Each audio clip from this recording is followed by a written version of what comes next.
Hello student, welcome to Angels online platform. We discuss about 11 NEET October mega test solution. Let's start question number 46. 46 में हमको पूछा हुआ है 5.6 litre of gas at STP weight equal to 8 gram vapor density of gas is. तो इसमें हमको given क्या है क्वेश्चन नंबर 46 में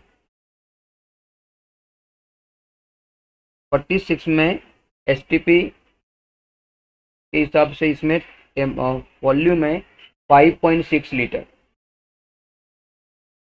ओके, और उसके बाद हमको दिया हुआ है वेट, वॉल्यूम गिवन है और दूसरा गिवन है वेट है 8 ग्राम,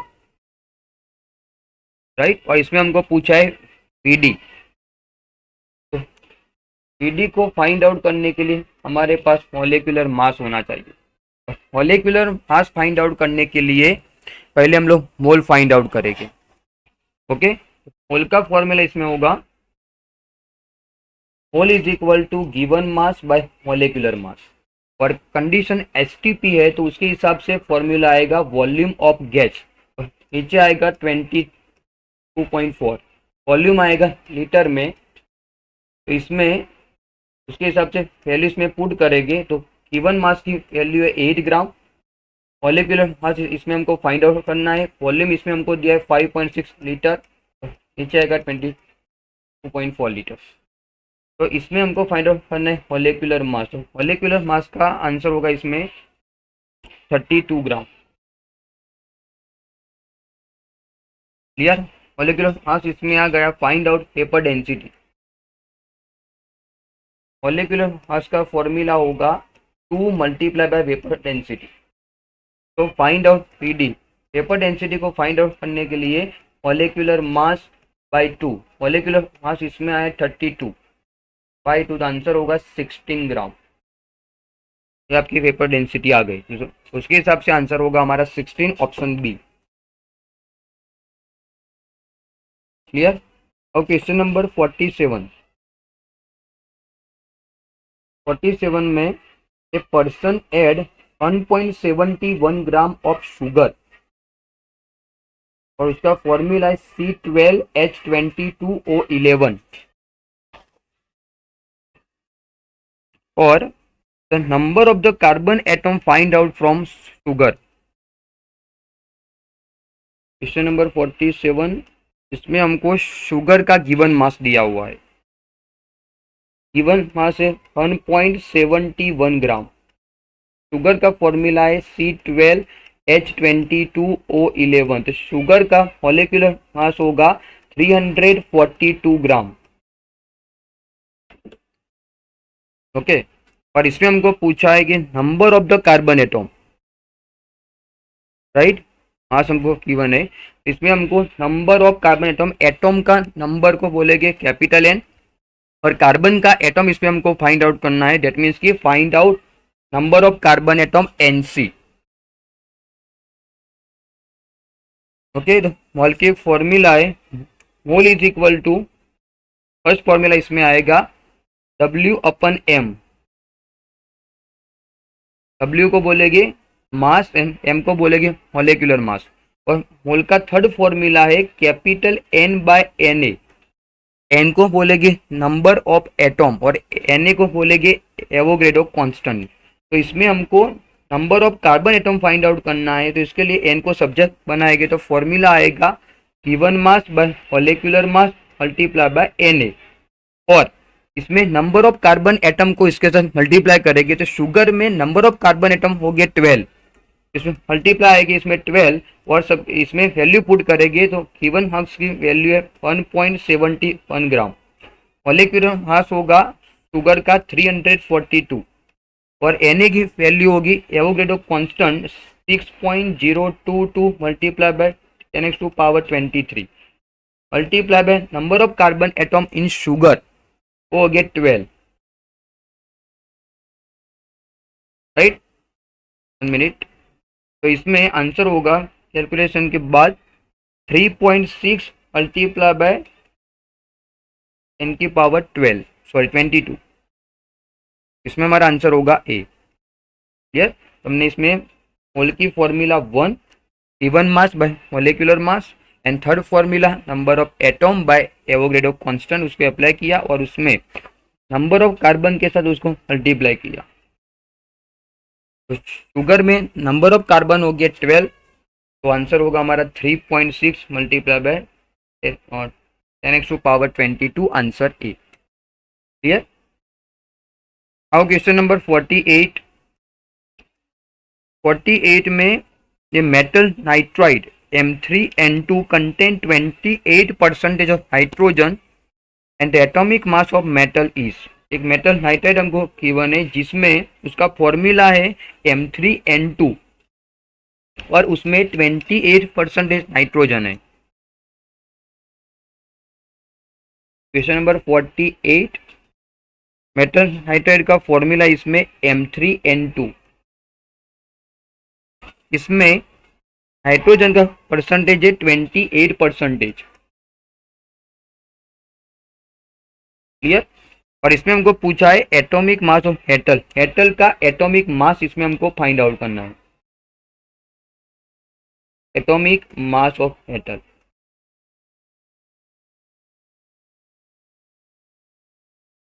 क्लियर। इसमें मेटल नाइट्राइड में 28% नाइट्रोजन है, तो हम लोग सपोज करेंगे कि उसका मेटल नाइट्राइड का मॉलिक्यूलर मास है 100 ग्राम। राइट। इसमें suppose molecular mass of metal nitride is 100 gram. Clear. और उसमें 28% हाइड्रोजन है, डेट मीन्स कि इसमें मास ऑफ हाइड्रोजन आएगा 28 ग्राम। राइट। तो इसमें 28 ग्राम हाइड्रोजन है, तो इसमें जो उसको माइनस करेंगे कि टोटल मेटल नाइट्राइड का मास है 100 ग्राम और उसमें हाइड्रोजन का मास है 28 ग्राम। तो इसमें उसको माइनस करने के बाद इसमें आएगा मास ऑफ मेटल। क्या आएगा इसमें? Mass of metal. तो उसमें 100 माइनस 28, तो आंसर होगा 72 ग्राम। वो आया मास ऑफ मेटल। और इसमें मेटल 3 है, इसमें मेटल है 3, तो एक मेटल का इसमें हमको एटॉमिक मास पूछा हुआ है, तो इसमें होगा मास ऑफ मेटल। एक मेटल का मास कितना होगा? तो इसमें 72 आए, वो होगा total mass of metal. 3 metal का मास होगा 72, तो एक मेटल का मास होगा 24। क्लियर। 72/3, तो इसमें आंसर होगा हमारा 24। आंसर इसमें आएगा ए। क्लियर। नाउ क्वेश्चन नंबर 49 में इंपेरिकल फॉर्मूला हमको गिवन है। ऑर्गेनिक कंपाउंड का इंपेरिकल फॉर्मूला है CH2O और पीडी हमको गिवन है 45। पीडी हमको गिवन है, पेपर डेंसिटी हमको गिवन है, तो उससे आएगा मॉलिक्यूलर मास। और इसमें हमको पूछा है molecular formula of organic compound कितना होगा। राइट। तो first of all question number 49, empirical formula हमको गिवन है। इंपेरिकल फॉर्मूला इसमें CH2O और इसमें हमको पूछा है मॉलिक्यूलर फॉर्मूला क्या होगा।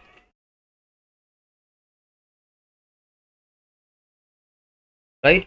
और इंपेरिकल फॉर्मूला का मास होगा, इसका मास कार्बन का होता है 12, हाइड्रोजन का 1 और ऑक्सीजन का 16, तो इसमें आंसर होगा 30 ग्राम।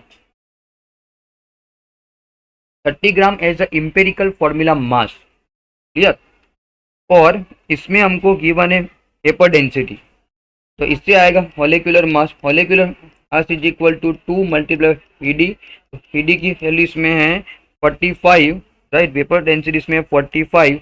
मॉलिक्यूलर मास होगा 90 ग्राम और मॉलिक्यूलर मास 90 ग्राम होगा, तो इसमें हमको मॉलिक्यूलर फॉर्मूला फाइंड आउट करनी है। तो इसके लिए मॉलिक्यूलर फॉर्मूला का फॉर्मूला होगा, इसमें फाइंड आउट मॉलिक्यूलर फॉर्मूला, इसमें आएगा n multiply by empirical formula. Okay. Empirical formula इसमें हमको गिवन है CH2O। इसमें हमको फाइंड आउट करना है पहले एन की वैल्यू। तो एन की वैल्यू का फॉर्मूला होगा मॉलिक्यूलर मास, नीचे आएगा इंपेरिकल फॉर्मूला मास। मॉलिक्यूलर मास इसमें हमने फाइंड आउट किया 90 ग्राम और इंपेरिकल फॉर्मूला का मास आया 30 ग्राम। इसमें एन की वैल्यू होगी 3। एन की वैल्यू इसमें 3 है, जो इसमें पुट करेंगे तो आंसर होगा हमारा C3H6 और O3। इसको बोलेंगे मॉलिक्यूलर फॉर्मूला। ये हमारा आंसर है। क्लियर? इस ऑप्शन के हिसाब से हमारा आंसर होगा C3H6O3। क्लियर? अब क्वेश्चन नंबर 50।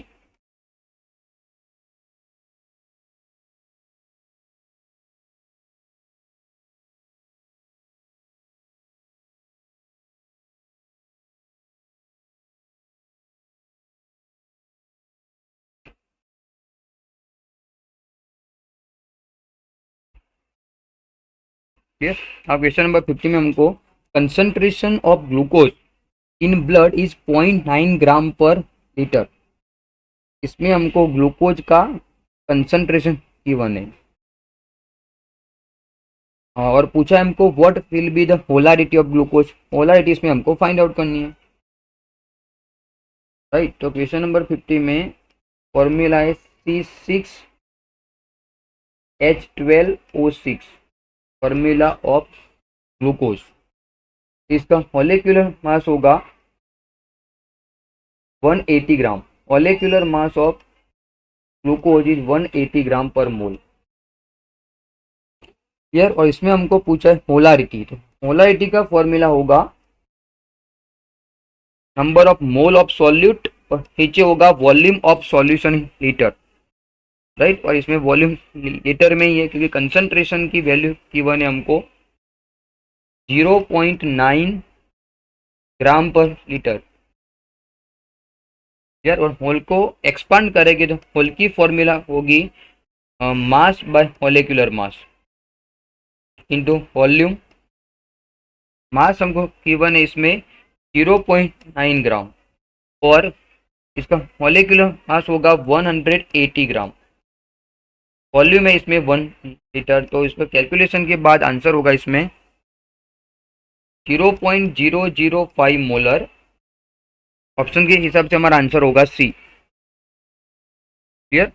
अब क्वेश्चन नंबर 51।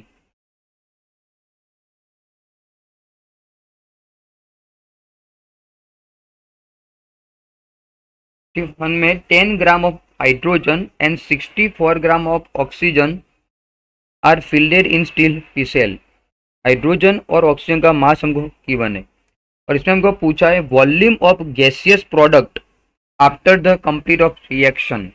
राइट, तो generally hydrogen react with oxygen to formation of H2O। इधर हाइड्रोजन के नंबर हो गए 2, इधर भी आएंगे 2। 2 mole of hydrogen react with 1 mole of oxygen and formation of 2 moles of H2O। तो इसमें हाइड्रोजन प्रेजेंट होगा एज अ गैस फॉर्म में, ऑक्सीजन भी गैसियस फॉर्म में होगा, वाटर होगा लिक्विड फॉर्म में। क्वेश्चन पे थोड़ा फोकस करना। क्वेश्चन में हमको पूछा है वॉल्यूम ऑफ गैसियस प्रोडक्ट और इसमें प्रोडक्ट में H2 है जो लिक्विड में होगा। तो इसमें हमको प्रोडक्ट में गैसियस की मोल ही फाइंड आउट करने हैं जब रिएक्शन कंप्लीट हो उसके बाद। तो डेट मीन्स कि इसमें हमको LR और ER फाइंड आउट करना पड़ेगा। क्लियर? तो इसको फाइंड आउट करने से पहले find out the mole, find out LR and ER। तो सबसे पहले हम लोग इसमें हाइड्रोजन और ऑक्सीजन के मोल फाइंड आउट करेंगे। इसमें आएगा मोल ऑफ हाइड्रोजन, उसका गिवन मास है 10 ग्राम और उसका मॉलिक्यूलर मास होगा 2, तो आंसर आएगा 5। और इसका स्टोकियोमेट्री, ये मोल आ गए, उसके बाद उसके स्टोकियोमेट्री इसमें है 2। राइट, तो हाइड्रोजन के स्टोकियोमेट्री के साथ उसको नीचे पुट करेंगे तो 5/2, तो हमारा आंसर होगा 2.5। ये आ गए हमारे हाइड्रोजन के mole. Now find out the mole of oxygen. तो ऑक्सीजन को मोल को फाइंड आउट करने के लिए उसका given mass 64 gram by molecular mass of oxygen वो होगा 32 ग्राम।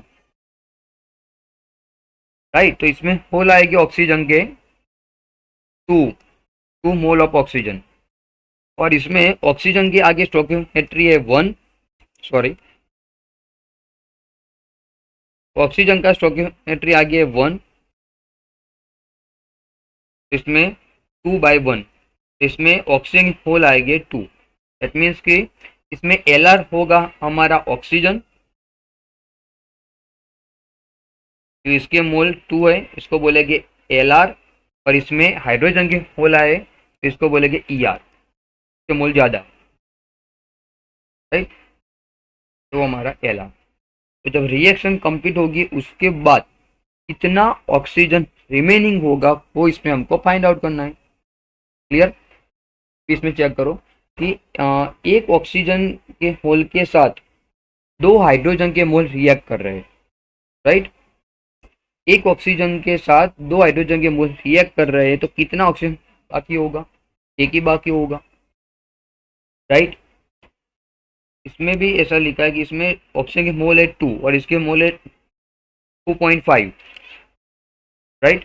दैट मीन्स कि इसमें 1 मोल ऑक्सीजन 2 मोल हाइड्रोजन के साथ रिएक्ट करेगा, तो रिमेनिंग में होगा, सॉरी, रिमेनिंग में हाइड्रोजन होगा, because hydrogen as E R excess में है, राइट। तो इसमें 1 मोल ऑक्सीजन के साथ 1 मोल हाइड्रोजन रिएक्ट करेगा तो 1 मोल हाइड्रोजन का रिमेनिंग होगा। क्लियर। इसमें इसमें 1 mole of O2 react with 1 mole of H2, तो इसमें H2 के मोल है 2।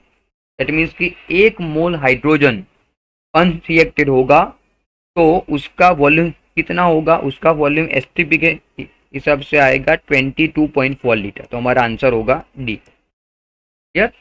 इसमें हमको फाइंड आउट करना है ई आर इन शॉर्ट में। रेडी। नाउ क्वेश्चन नंबर 52 में हमको पूछा है what is the mole fraction of solvent in aqueous solution of NaOH having molarity of 3। इसमें NaOH की मोलारिटी 3 है और इसमें हमको सॉल्वेंट के मोल फ्रैक्शन फाइंड आउट करने हैं। तो सॉल्वेंट में होगा H2O। नंबर 52, और इसमें NaOH का सॉल्यूशन है जिसकी मोलारिटी है 3। मोलारिटी ऑफ NaOH, मोलारिटी का मीनिंग होगा कि 3 मोल ऑफ NaOH 1 लीटर के सॉल्यूशन में होगा, तो इधर होगा volume of solution is 1 litre. Molarity that means की number of moles of solute dissolve in 1 litre of solution. 1 litre के सॉल्यूशन में सॉल्यूट के कितने मोल प्रेजेंट होंगे उसको बोलेंगे मोलारिटी। क्लियर। जैसे मोलारिटी है 3, दैट मीन्स की नंबर ऑफ NaOH के मोल हो गए 3, राइट। इसको हम ऐसे भी लिख सकते हैं कि मोल ऑफ NaOH हो गए 3। इसमें हमको सॉल्वेंट के मोल फ्रैक्शन मतलब कि H2O के मोल फ्रैक्शन फाइंड आउट करने हैं। तो मोल फ्रैक्शन फाइंड आउट करने से पहले हमारे पास H2O के मोल होने चाहिए। तो find out the mole of H2O।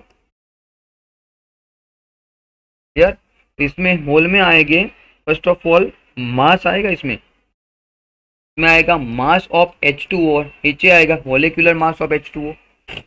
इसमें मास में 1 लीटर का सॉल्यूशन है, डेट मीन्स कि उसका 1000 ग्राम होगा, राइट। इसमें 1 लीटर डेट मीन्स की 1000 ग्राम ऑफ सॉल्यूशन, और मोलिकुलर मास होगा H2O का 18 ग्राम। इसमें आंसर होगा 55.55। तो बोलेंगे मोल्स ऑफ H2O वो आ गए। उसके बाद find out mole fraction of H2O। इसमें आंसर होगा हमारा फॉर्मूला के हिसाब से जिसका मोल फ्रैक्शन फाइंड आउट करना है उसके मोल ऊपर आएंगे, तो मोल ऑफ H2O, नीचे आएगा mole of H2O plus mole of NaOH। इसमें H2O के मोल आए 55.55 और NaOH के मोल इसमें गिवन है 3, राइट। इसमें 55.55 और नीचे आएगा 58.55। कैलकुलेशन के बाद हमारे इसमें आंसर होना चाहिए 0.95। ये आए mole fraction of H2O। Clear. तो इसके हिसाब से हमारा आंसर होगा बी। Now question number 53। 53 में हमको पूछा हुआ है when 40 gram of CaCO3 react with 40 gram of HCl, which of the following will act as limiting reagent। तो इसमें हमको LR पूछा हुआ है, फाइंड आउट LR। तो उससे पहले हमको इसमें रिएक्शन आनी चाहिए। और क्वेश्चन नंबर 53, तो CaCO3 react with HCl, formation of CaCl2 plus H2CO3, और इसको बोलेंगे कार्बोनिक एसिड H2CO3, और इसमें HCl के मोल हो गए ट्वाइस मोल। तो CaCO3 react with twice mole of HCl and formation of CaCl2 plus carbonic acid. इसमें इसका मास गिवन है हमको 40 ग्राम, और HCl का मास भी 40 ग्राम है। तो फाइंड आउट LR। सबसे पहले इसमें फाइंड आउट करेंगे मोल। मोल का फॉर्मूला होगा given mass by molecular mass. Given mass इसमें 40 ग्राम, मॉलिक्यूलर मास होगा 100 ग्राम। इसमें आंसर होगा 0.4 मोल, और उसके आगे का स्टोइकियोमेट्री इसमें है 1, राइट। तो आंसर वही रहेगा 0.4। Clear. Now find out the mole of HCl। तो HCl का मोल के लिए formula given mass by molecular mass. Given mass इसमें 40 ग्राम है, और HCl का मॉलिक्यूलर मास होगा 36.5 ग्राम। क्लियर। तो इसमें आंसर होगा हमारा 40/36.5।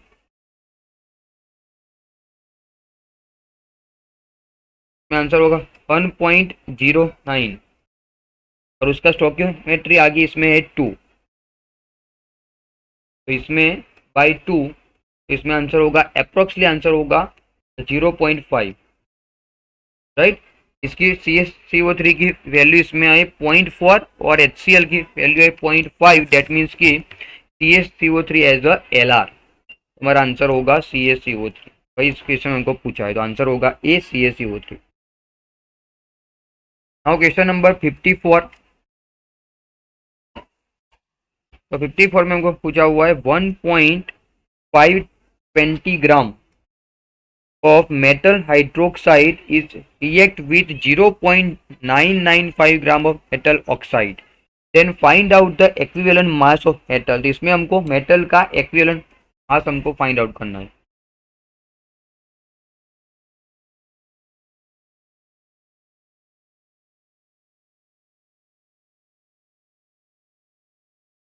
ये क्वेश्चन नंबर 54। तो इसमें आएगा मास ऑफ मेटल हाइड्रोक्साइड,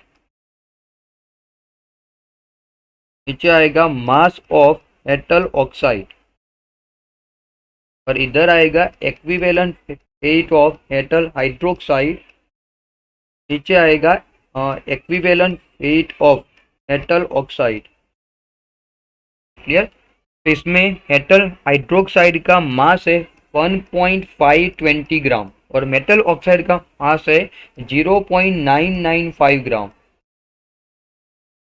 और इसमें एक्विवेलेंट वेट आएगा मेटल का, जो हमको इसमें फाइंड आउट करना है। तो equivalent weight of metal EM plus equivalent weight of hydroxide का, इसमें आएगा हाइड्रोक्साइड का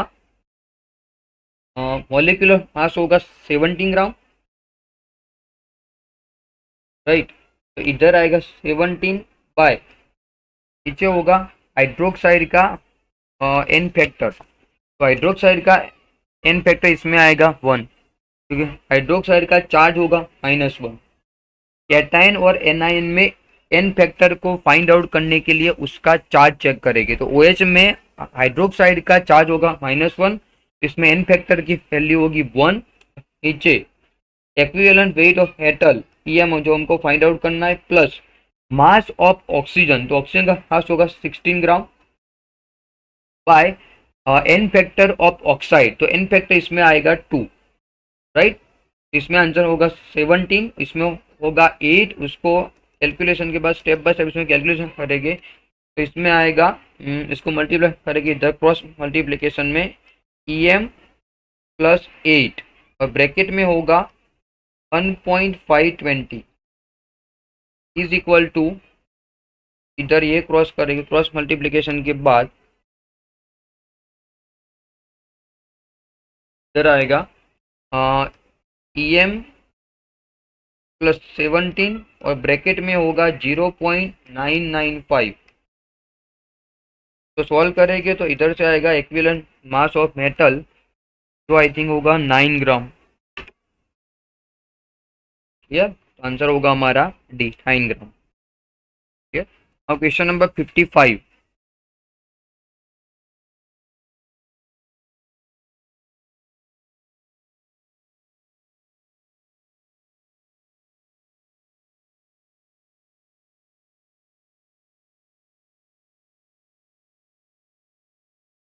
इसमें हमको मॉलिक्यूलर मास दिया हुआ है 194 ग्राम per mole, molecular mass of caffeine वो है 194 ग्राम पर मोल। और इसमें परसेंटेज ऑफ नाइट्रोजन है 28.9%, percentage of N is 29.9, sorry 28.9%। इसमें हमको पूछा है find out the number of nitrogen atom. इसमें हमको percentage of N find out करना है, तो उसके लिए फॉर्मूला होगा number of nitrogen atom multiply by atomic mass of nitrogen, नीचे आएगा molecular mass multiply by 100। Clear, इसमें परसेंटेज ऑफ एन में नंबर ऑफ नाइट्रोजन एटम इसमें हमको फाइंड आउट करना है, दैट मीन्स कि इसमें एक्स फाइंड आउट करना है, multiply by atomic mass of nitrogen होगा 14 मल्टीप्लाई बाय 100 और मॉलिक्यूलर मास हमको गिवन है 194। तो इसमें नाइट्रोजन के नंबर ऑफ एटॉम आएंगे 4, आंसर होगा हमारा ए। क्लियर, और क्वेश्चन नंबर 56।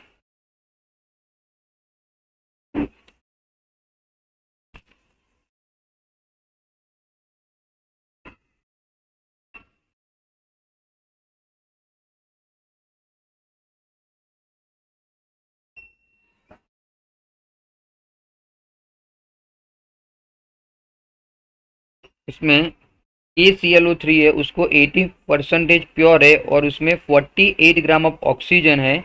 तो कितना 48 ग्राम ऑक्सीजन को प्रोड्यूस करने के लिए कितना KClO3 इसमें हमको चाहिए, और वो 80% प्योर होगा। तो उसके लिए रिएक्शन लिखेंगे KClO3 gives KCl plus O2।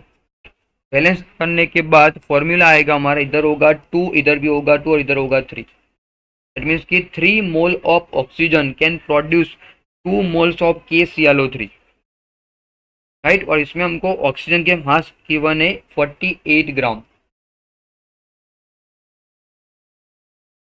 First of all find out the mole of oxygen. Mole of oxygen इसमें आएगा given mass 48 by molecular mass of oxygen 32,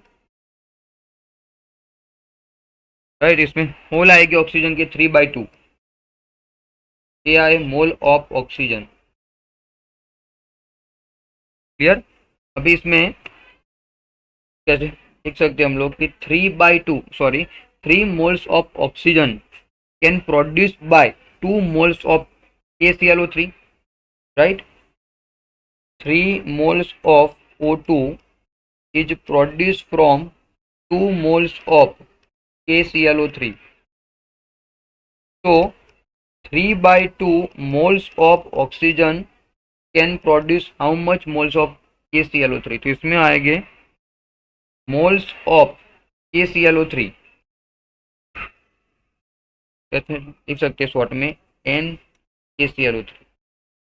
मोल मतलब N और KClO3, तो इसमें आंसर होगा 3/2 मल्टीप्लाई बाय 2/3, तो इसमें आंसर होगा 1। 1 मोल KClO3 इसमें प्रोड्यूस होगा।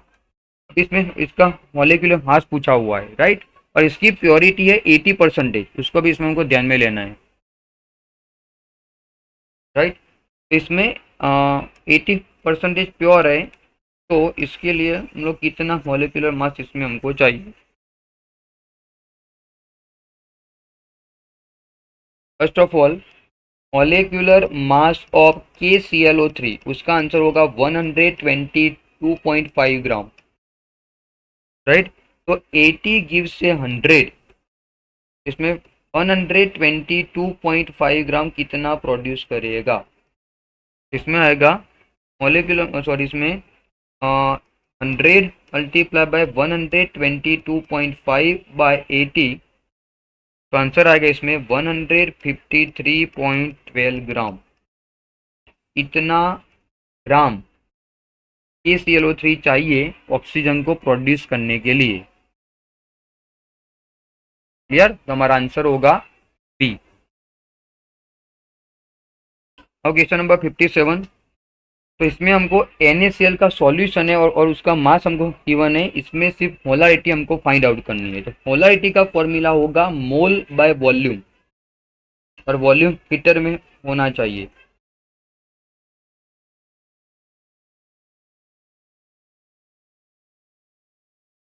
इसमें क्वेश्चन 57 मोलारिटी ऑफ NaCl, तो फॉर्मूला होगा molar is equal to mole by volume, और मोल को एक्सपांड करेंगे तो इधर आएगा given mass by molecular mass multiply by V in litre.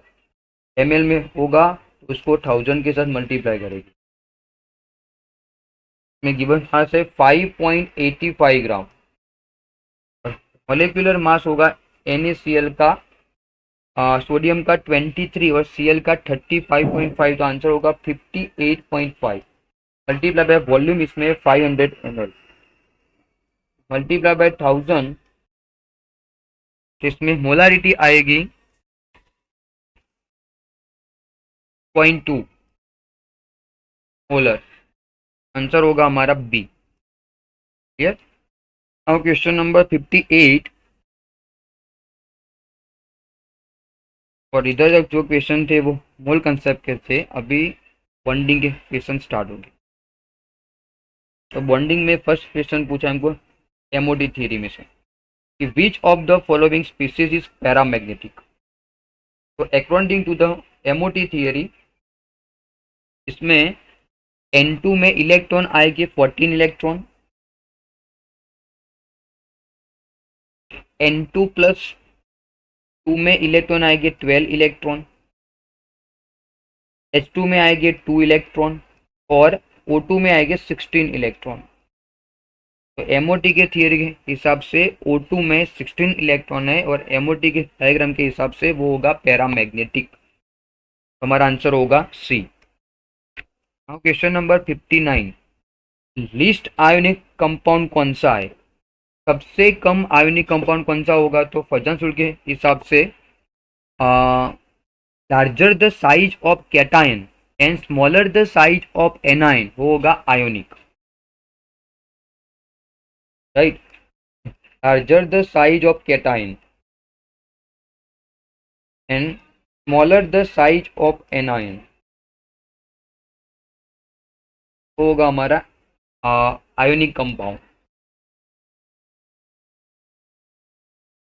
इसमें हमको पूछा है लिस्ट आयोनिक, तो उसके हिसाब से सोडियम Na प्लस होगा, सब में Cl है, तो इसमें होगा सोडियम +1, इधर होगा पोटेशियम +1, इधर कैल्शियम +2, और इधर होगा Ba+2। तो उसके हिसाब से हमारा आंसर होगा सी, BaCl2, right. Now question number 60, which molecule having the maximum number of lone pair in central atom. तो चार ऑप्शन में से कौन से ऑप्शन में सेंट्रल एटॉम के आसपास में लोन पेयर ज्यादा होगी? तो फर्स्ट ऑप्शन में हमको गिवन है ClO3, तो ClO3-1 में लोन पेयर प्रेजेंट होगा 1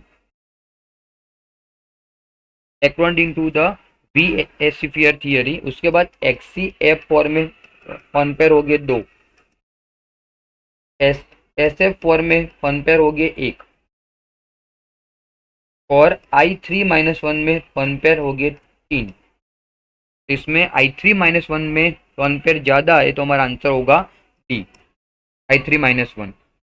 next question 61, which molecule has the largest dipole moment. Dipole moment किसमें सबसे ज्यादा होगी। तो डायपोल मोमेंट का फॉर्मूला होता है mu is equal to charge मतलब Q multiply by distance D, right. तो इसमें जितना चार्ज ज्यादा होगा उतनी डायपोल मोमेंट ज्यादा होगी।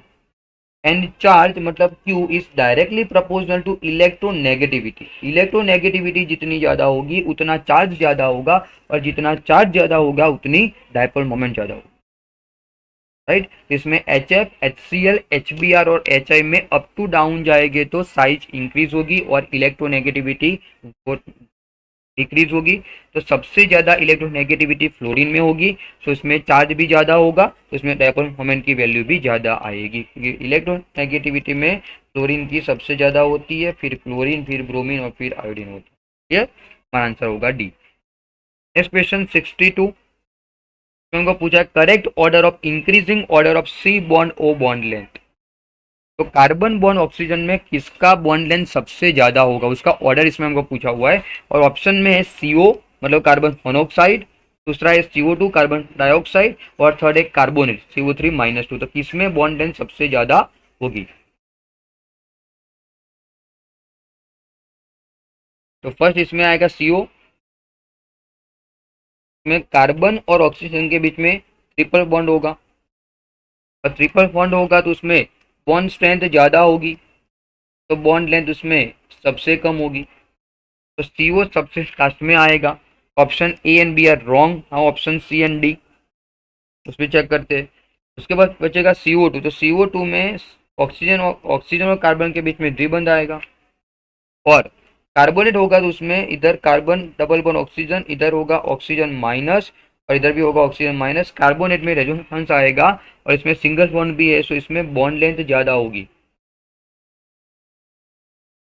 CO2 में कार्बोनेट के कंपैरिजन में बॉन्ड लेंथ सेकंड नंबर पे आएगी, राइट। इसमें कार्बोनेट में बॉन्ड लेंथ सबसे ज्यादा होगी, फिर CO2 में आएगा, और फिर कार्बन मोनोऑक्साइड। आंसर होगा हमारा सी। इसमें कार्बोनेट में रेजोनेंस होता है, और इसमें सिंगल बॉन्ड भी प्रेजेंट होता है। जहाँ पे सिंगल बॉन्ड ज्यादा होगा वहाँ पे बॉन्ड लेंथ भी ज्यादा होगी। क्लियर। अब क्वेश्चन नंबर 63।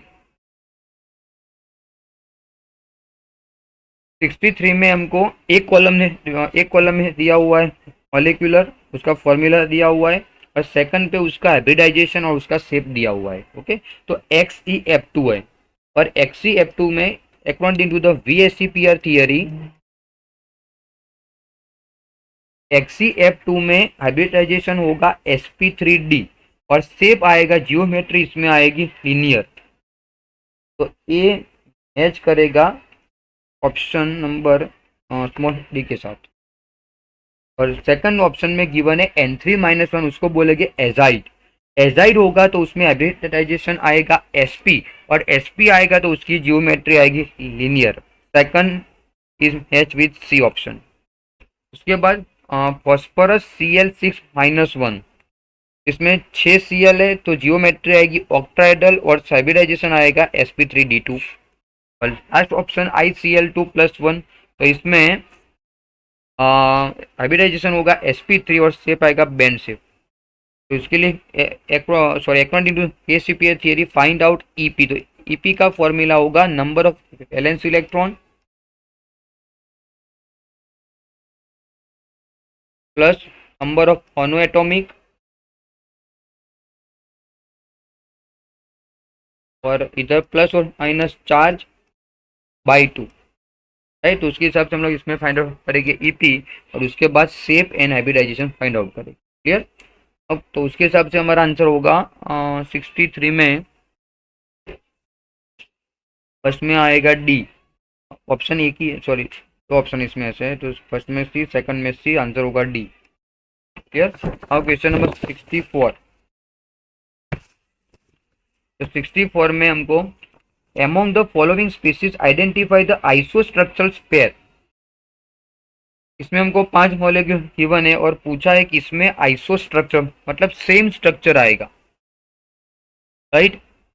उसमें फर्स्ट दिया है NF3, तो NF3 का शेप आएगा स्क्वायर पिरामिडल। 1 मिनट, NF3 का शेप पहले मैं लिख देता हूँ इसमें।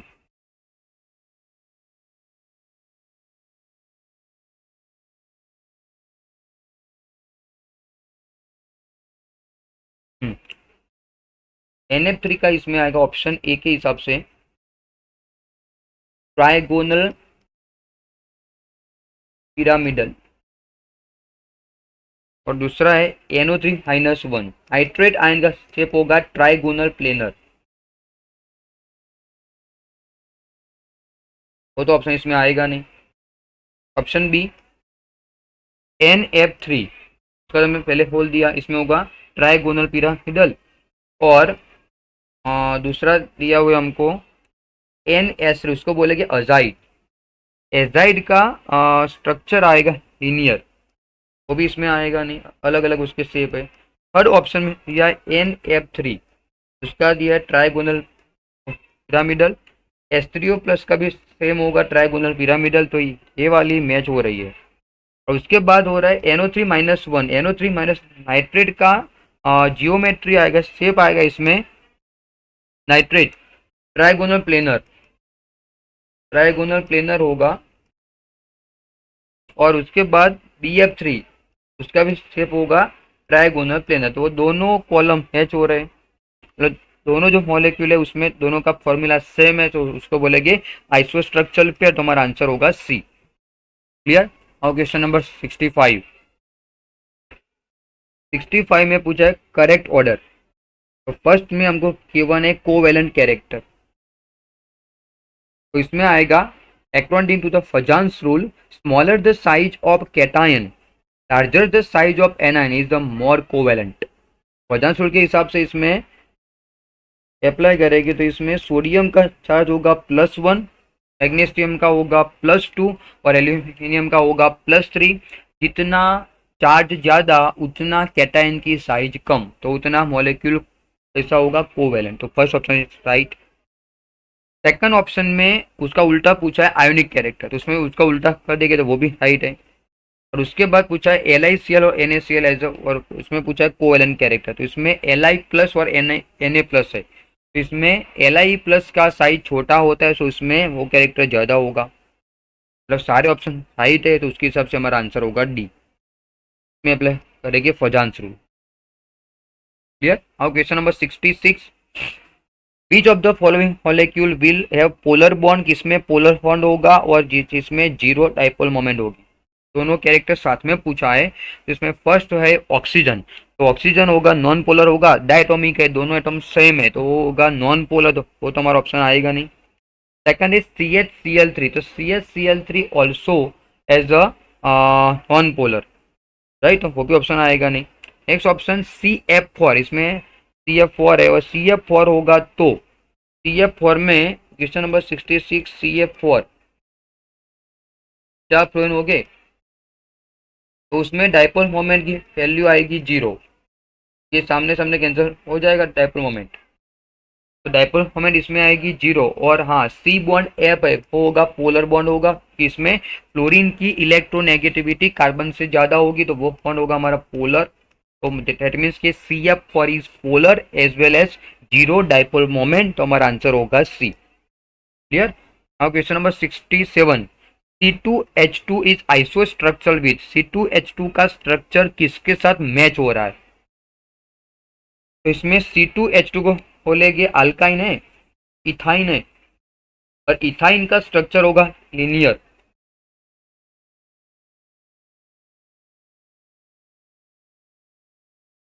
तो बोलेंगे इथाइन, इथाइन होगा लीनियर।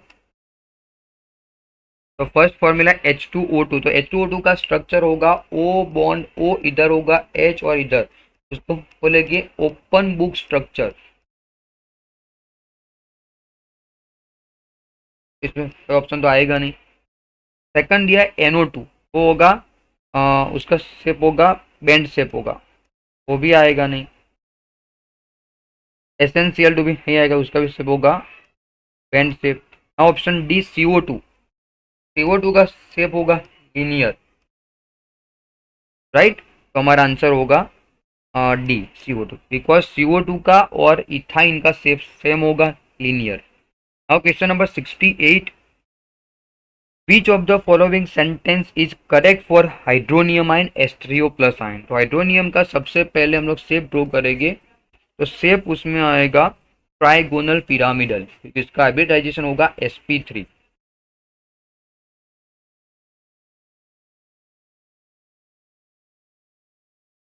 तो एस्ट्रियो plus question number 68, hydronium ion में फाइंड आउट करेंगे ईपी। तो ईपी का फॉर्मूला होगा number of valence electron in oxygen, तो इसमें हो गए 6, plus number of hydrogen atom जिसमें आएंगे 3, और इसका चार्ज प्लस है, डेट मीन्स की -1 होगा बाई 2, तो इसमें आंसर होगा 8। ईपी 8 आया, डेट मीन्स की इसमें हाइब्रिडाइजेशन होगा sp3, क्योंकि इसमें तीनों एटम ऑक्सीजन हाइड्रोजन है, इसमें हाइब्रिडाइजेशन होगा sp3।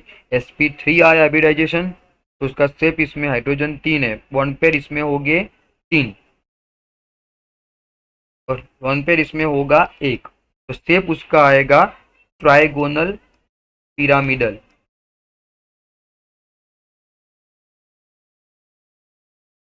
तो ऑप्शन में चेक करेंगे कि इसमें फर्स्ट मैक्सिमम कोवैलेंसी, कोवैलेंसी को बोलेंगे नंबर ऑफ बॉन्ड, ऑक्सीजन की नंबर ऑफ बॉन्ड इसमें हो गए 3 विद हाइड्रोजन, तो फर्स्ट ऑप्शन राइट है।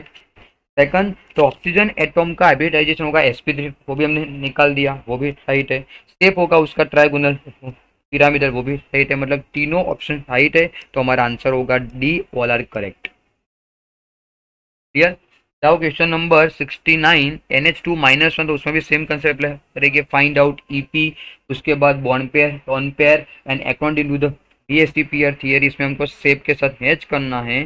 तो उसमें फर्स्ट दिया हुआ NH2-1, तो NH2-1 का शेप होगा बी शेप, और XeOF2, तो उसका शेप आएगा 1 मिनट, फाइंड आउट ईपी, तो इसके लिए हमको ईपी निकालना पड़ेगा। XeOF2,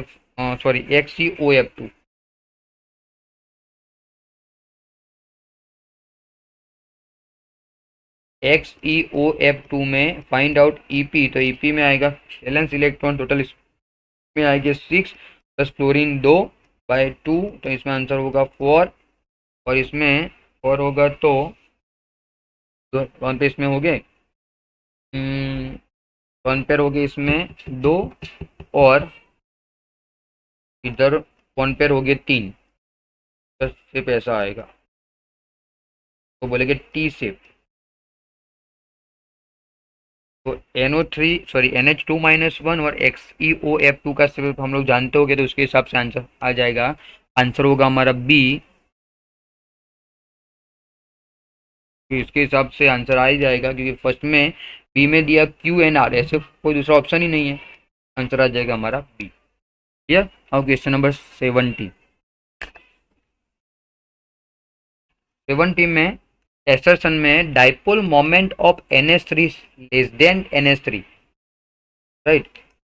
NF3 की डाइपोल मोमेंट NH3 की कंपैरिजन में कम है, वो एनसीईआरटी का क्वेश्चन है, हिट में एक बार पूछा हुआ क्वेश्चन है।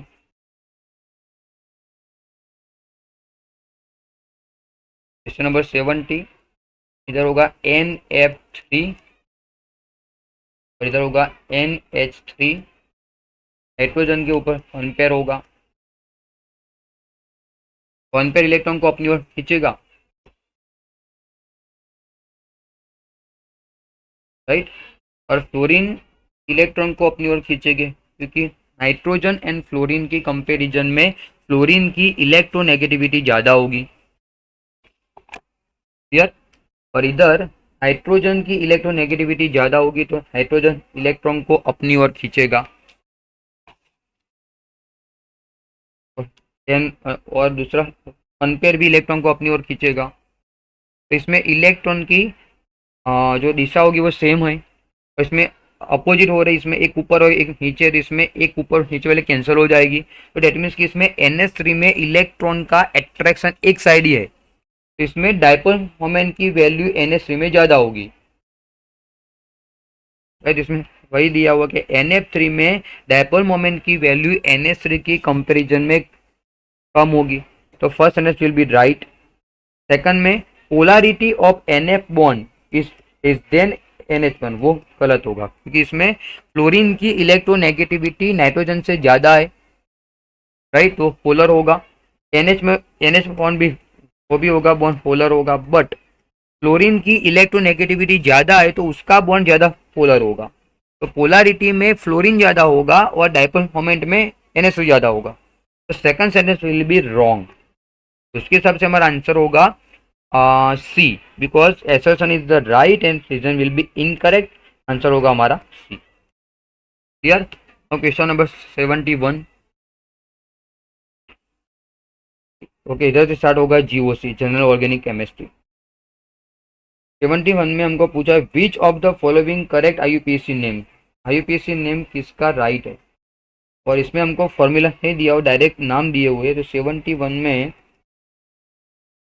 फर्स्ट में दिया हेप्टेन। हेप्टेन में 7 कार्बन हो गए, तो 1 2 3 4 5 6 एंड 7। और इधर 4 पे डाइमिथाइल है, तो 1, सपोज इसको नंबर देखिए 1 2 3 4। ओके, तो इसमें नंबर में देखिए 1 नंबर, इसको सेकंड, इसको थर्ड, इधर 4 5 6 एंड 7। तो 4 पे हो गए 2 मिथाइल, 4 थर्ड पे होगा इथाइल CH2CH3। उसका IUPAC दिया हुआ 4 डाई मिथाइल 3 इथाइल एप्टेन। नंबर तो इसमें शायद दिए, बट इसमें इथाइल का वो स्टार्टिंग में आएगा, मतलब अल्फाबेटिक ऑर्डर के हिसाब से इथाइल का पहले आता है, राइट। इसमें 3 इथाइल आगे आना चाहिए और 4 डाई मिथाइल पीछे आना चाहिए, तो उसके हिसाब से first option will be wrong.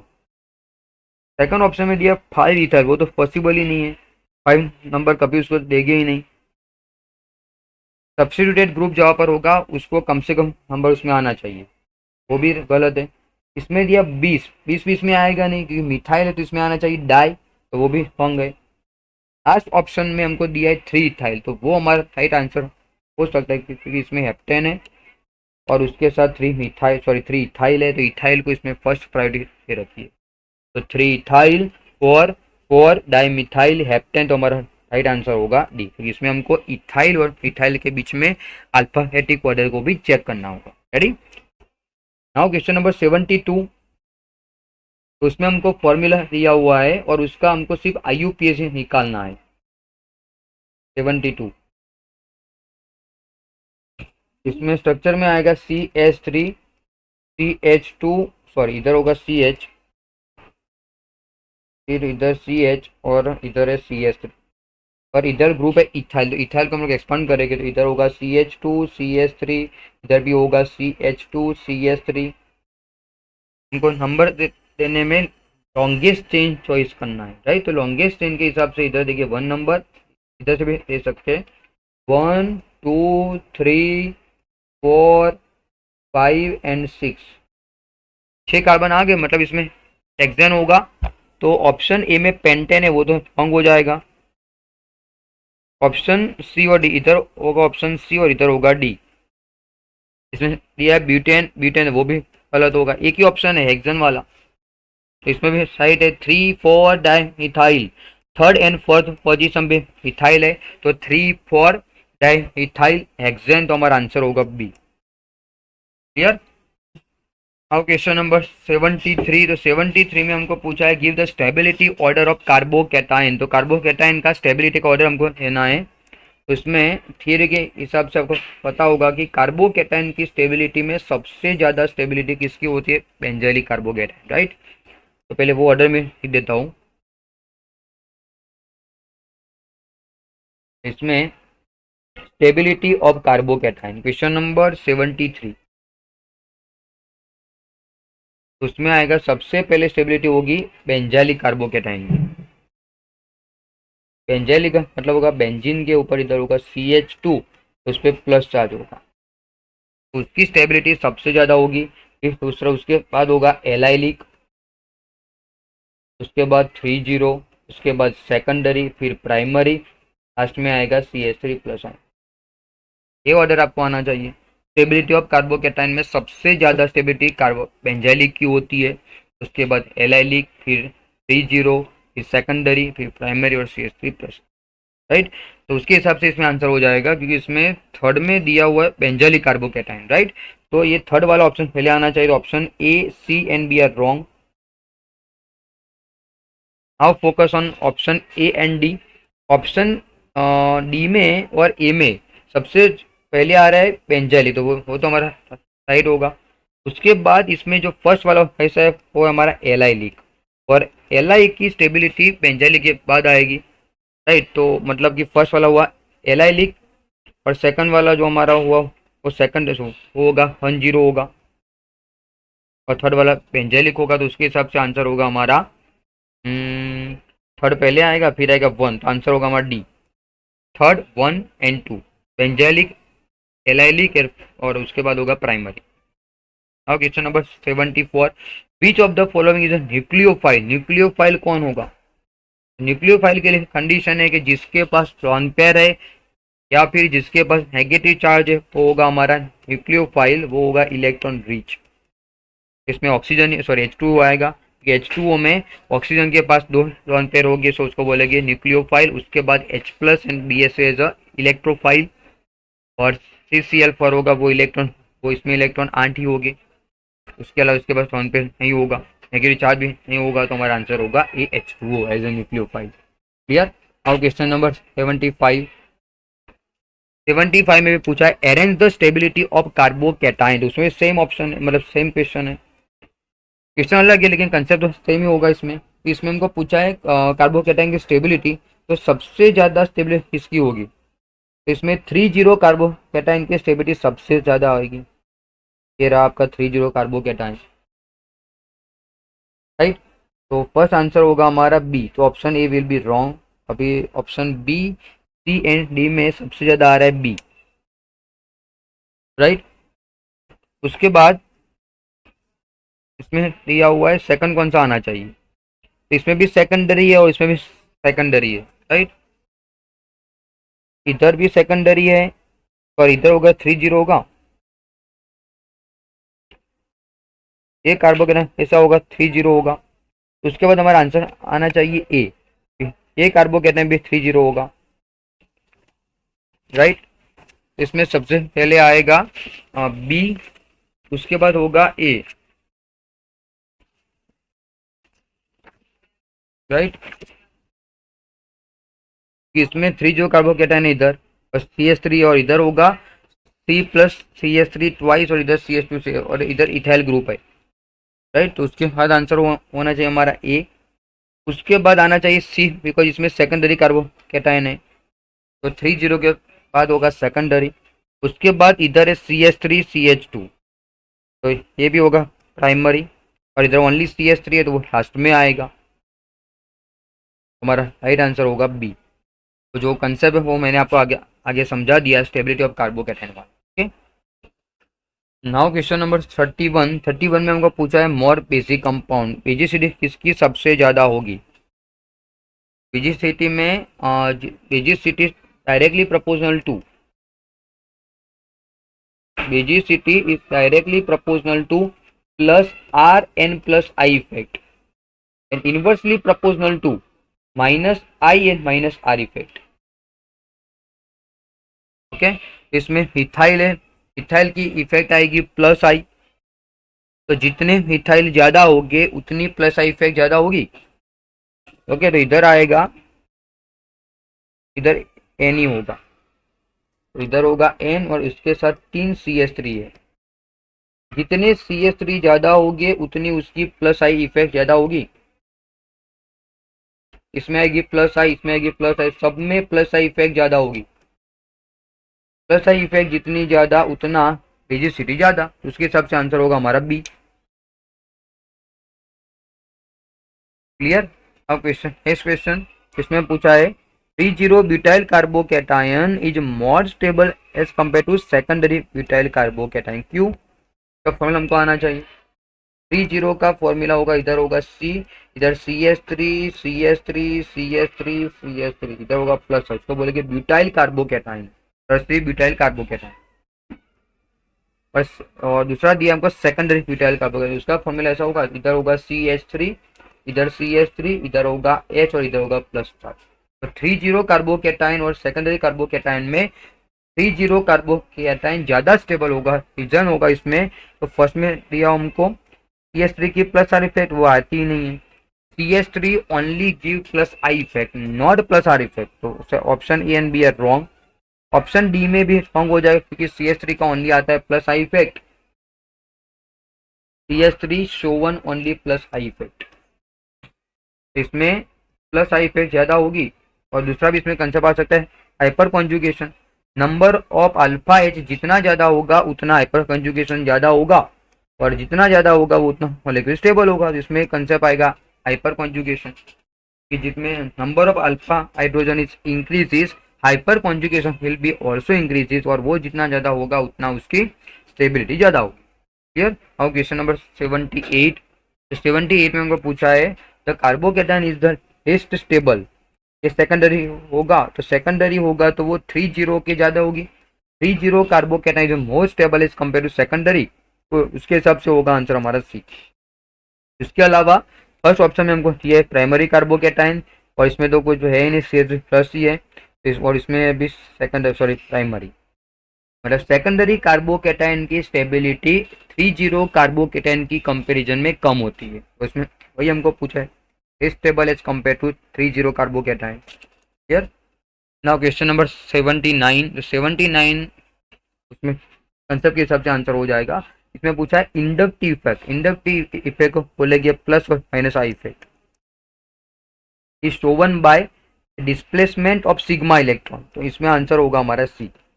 उसके बाद होगा hyperconjugation, hyperconjugation is shown by delocalization of sigma electron, and Hazon's effect is shown by delocalization of the pi electron according to theory, और एनसीडी में दिया हुआ है इसमें। Okay, तो उसके हिसाब से हमारा आंसर होगा ए। अब क्वेश्चन नंबर 80, 80 में हमको पूछा है कॉलम ए में मॉलिक्यूल है और कॉलम बी में number of the delocalized electron है, राइट। तो इसमें delocalized electron directly find out करना है, तो इसमें इलेक्ट्रॉन हो गए दो, इधर दो और इधर दो, 4 इलेक्ट्रॉन इसमें आएंगे। तो फर्स्ट मॉलिक्यूल में इलेक्ट्रॉन 4 आएंगे जो कैसे हो गए delocalized हो गए। बी मॉलिक्यूल में इधर इलेक्ट्रॉन हो गए 2, तो बी मॉलिक्यूल में delocalized इलेक्ट्रॉन हो गए 2, तो पी। उसके बाद सी में आएंगे इधर 2 इलेक्ट्रॉन, इधर 2 इलेक्ट्रॉन, इधर 2 इलेक्ट्रॉन, तो सी मॉलिक्यूल में टोटल 6 इलेक्ट्रॉन delocalized है, तो ऑप्शन होगा आर। और लास्ट में 2, 4, 6, 8 और 10, इसमें 10 इलेक्ट्रॉन delocalized हो गए, तो इसमें होगा आर, राइट। इसमें हमको सिर्फ फाइंड आउट करना है delocalized इलेक्ट्रॉन, दैट मीन्स इसमें हमको पूछा है पाई इलेक्ट्रॉन, दूसरा जो इलेक्ट्रॉन रेजोनेंस में आ सकते हैं। क्लियर। तो उसके हिसाब से हमारा आंसर होगा सी। नाउ क्वेश्चन नंबर 81, 81 में हमको पूछा है increasing order of stability of free radical, तो इसमें वही कंसेप्ट आएगा कार्बोकेटाइन की स्टेबिलिटी में जो कंसेप्ट आया था वही कंसेप्ट फ्री रेडिकल में आएगा, क्योंकि इसमें बेंजाइल कार्बोकेटाइन ज्यादा स्टेबल था, इसमें वही होगा। बेंजाइलिक रेडिकल सबसे ज्यादा स्टेबल होगा, उसके बाद एलाइलिक आएगा, उसके बाद 30 आएगा, उसके बाद सेकेंडरी, उसके बाद प्राइमरी, और उसके बाद आएगा CH3 रेडिकल। उसमें जो कंसेप्ट कार्बोकेटाइन में था वही कंसेप्ट इसमें भी आएगा, तो उसको अप्लाई करने के बाद हमारा आंसर होगा। इसमें डायरेक्ट चेक कर लेते हैं, क्योंकि फर्स्ट ऑप्शन में दिया हुआ है, इसमें एक एरर है कि इसमें ये बेंजाइलिक वाला आगे होगा, फिर इसमें प्रिंटिंग मिस्टेक है कि CH3 मतलब 30 रेडिकल वाला सेकंड पे आएगा और बेंजाइलिक वाला आगे आएगा। इसको कर लेना आप लोग, इसमें ऐसा आएगा ऑर्डर में C6H5 ट्वाइस, और इधर होगा CH as a free radical, और आगे उसके बाद में होगा CH3। ऑर्डर एक्चुअली ऐसा होना चाहिए, अंदर होगा CH3 थ्राइस,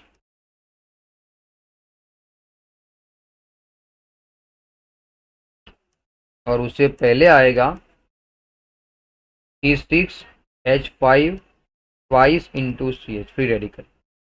बेंजाइलिक होगा ना, तो इसकी स्टेबिलिटी इससे ज़्यादा होगी, बेंजाइलिक सबसे पहले, उसके बाद 3020। ओके, इसमें हमारा आंसर होगा ए, क्योंकि सेकंड ऑप्शन में इधर सेकेंडरी है, उसके बाद इधर 30, वो तो ऑप्शन आएगा नहीं। उसके बाद इसमें बेंजाइलिक 3 रिंग है, तो वो भी नहीं आएगा, और इसमें भी सेकंड बेंजाइलिक इसमें 3 और इधर 2 है, वो भी ऑप्शन नहीं आएगा, तो हमारा आंसर होगा ए। क्लियर। अब question number 82, which of the following would exhibit cis and trans isomerism, that means कि कौन सा मॉलिक्यूल GI देगा, GI को बोलेंगे जियोमेट्रिकल आइसोमेरिज्म, भौमितिक समघटकता, ये जिसमें आएगा सिस एंड ट्रांस इसमें हमारा आंसर होगा बी, क्योंकि इसमें फर्स्ट में ब्यूट वन ही है, वो तो कभी देगा नहीं। सेकंड है में भी सेकंड ऑप्शन चेक करेंगे, ऑप्शन नंबर बी, इसमें सी एच, इधर भी सी एच होगा और दो सी एल हो गए। सी एल सामने आएगी तो उसको बोलेंगे ट्रांस, और पास पास में होगा तो उसको बोलेंगे सीस। सेम एटॉम 180 एंगल पे होगी तो उसको बोलेंगे ट्रांस, और सेम एटॉम 90 डिग्री एंगल पे होगी तो उसको बोलेंगे सीस। तो आपका सीस, तो वही मॉलिक्यूल आपका जीआई देगा। उसके बाद option B C and D में भी चेक कर लेना, वो भी जीआई देंगे नहीं। Now question number 83, which of the following molecule does not show tautomerism. तो इसके लिए कंडीशन होगी tautomerism Sovan by alpha H. तो जिसमें अल्फा एच प्रेजेंट होगा वो टोटोमेरिज्म शो करेगा, और जिसमें अल्फा एच एब्सेंट होगा वो टोटोमेरिज्म शो नहीं करेगा। राइट, इसमें पूछा डज नॉट शो, मतलब जिसमें अल्फा एच एब्सेंट होगा वही हमारा आंसर होगा। इसमें अल्फा एच प्रेजेंट है। इसमें सेकंड ऑप्शन में एनओ ग्रुप के साथ जो कार्बन अटैच है उसको बोलेंगे अल्फा कार्बन, बट उसके पास अल्फा एच एब्सेंट है तो वो टोटोमेरिज्म शो नहीं करेगा। दैट मीन्स हमारा आंसर होगा बी। उसके अलावा option A, C and D में अल्फा एच प्रेजेंट है, इधर है और इधर, इसमें इधर है alpha. Okay, now question number 83। 83 में हमको पूछा है C5H10 हैव साइक्लिक आइसोमर, मतलब C5H5 में साइक्लिक आइसोमर कितने होंगे। इसमें हमको सारे मॉलिक्यूल चेक करने पड़ेंगे। तो इसमें जो आंसर होगा वो 5 मॉलिक्यूल आएगा। साइक्लिक पूछा है तो उसका फॉर्मूला ऐसा होगा C5H10 तो बोल के साइक्लोपेंटेन, और साइक्लोपेंटेन के आइसोमर इसमें आएंगे 5। राइट, आंसर होगा हमारा 5। Clear. Now question number 85, geometrical isomer are possible in GI कौन देगा। इसमें प्रोपिन कभी नहीं देगा, ब्यूट टू नहीं देगा, पेंट वन नहीं देगा, sorry but two ene check करना पड़ेगा हमको। इसमें पेंट वन तो नहीं देगा, इसमें ब्यूट वन इन भी नहीं देगा। फर्स्ट नंबर पे वी बंद हो तो वो कभी जीआई देगा नहीं। राइट, और इधर दिया ब्यूट टू इन, ब्यूट टू इन का फॉर्मूला होगा, ब्यूट मतलब 4 कार्बन हो गए, सेकंड पे आएगा वी बंद हमारा, इधर होगा CH3, इधर होगा CH, इधर होगा CH और इधर होगा CH, मतलब इसमें जीआई शो करेगा। मैंने आपको लास्ट क्वेश्चन में बताया कि वो सिस एंड ट्रांस देगा, क्योंकि सेम एटॉम भी है और डिफरेंट एटॉम भी। राइट, तो but two ene is given by geometrical isomerism cis and trans, answer होगा हमारा बी। अब क्वेश्चन नंबर 86।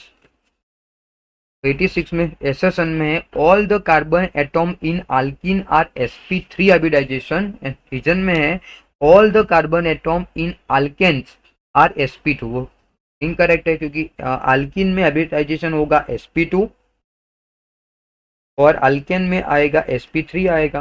दैट मीन्स कि दोनों सेंटेंस इनकरेक्ट है, आंसर होगा हमारा डी। बिकॉज अल्किन में कार्बन का हाइब्रिडाइजेशन होगा sp2 और अल्केन में होगा sp3। क्लियर। अब क्वेश्चन नंबर 87 में हमको कॉलम मैच करनी है और ऑप्शन में दिया हमको आइसोमेरिज्म। तो फर्स्ट में दिया हुआ है हमको क्वेश्चन नंबर 87 में 1,2 डाइब्रोमो इथेन, इथेन मतलब CH3CH2 होगा, दोनों कार्बन पे ब्रोमीन होगा, 1,2 डाइब्रोमो इथेन। और दूसरा दिया हुआ हमको 1,1 डाइब्रोमो इथेन, इधर होगा Br और इधर Br। फर्स्ट में दोनों Br कहाँ पर है, एक Br फर्स्ट कार्बन पे है, सेकंड Br सेकंड कार्बन पे है, और इसमें सेकंड मॉलिक्यूल में इसको कंसीडर करेंगे ए मॉलिक्यूल, इसको कंसीडर करेंगे बी मॉलिक्यूल। तो सेकंड में दोनों ब्रोमीन एक कार्बन पे अटैच है, फॉर्मूला सेम है बट उसकी पोजीशन डिफरेंट है, तो उसको बोलेंगे पोजिशनल आइसोमेरिज्म। आंसर होगा हमारा क्यू वाला। सेकंड में इस ट्रांस वाला होगा, वी वन वाला है मॉलिक्यूल, इसमें C double O same side है, और इधर अपोजिट साइड है तो इसको बोलेंगे सिस मॉलिक्यूल, इसको बोलेंगे ट्रांस मॉलिक्यूल, तो डेट मीन्स को वो शो करेगा जीआई, जियोमेट्रिकल आइसोमेरिज्म। और दूसरा ऑप्शन सी में दिया हमको नॉर्मल ब्यूटेन, और दूसरा दिया हुआ है हमको आइसोब्यूटेन। नॉर्मल में चारों कार्बन एक चेन में होंगे और आइसो में ब्रांच होगी, आइसोब्यूटेन। फॉर्मूला सेम है बट फर्स्ट वाला जो स्ट्रक्चर होगा नॉर्मल में स्ट्रेट चेन में है, और सेकंड में आइसो है मतलब ब्रांच में होगा, तो उसको बोलेंगे चेन आइसोमेरिज्म, राइट। एक मॉलिक्यूल स्ट्रेट चेन में हो और दूसरा में आइसो चेन हो तो उसको बोलेंगे चेन आइसोमेरिज्म। और last option acetic acid and methyl formate, नाम से आपको पता चल जाएगा कि फर्स्ट में एसिटिक एसिड है तो वो होगा एसिड के फॉर्म में, और मिथाइल फॉर्मेट है तो एस्टर के फॉर्म में होगा।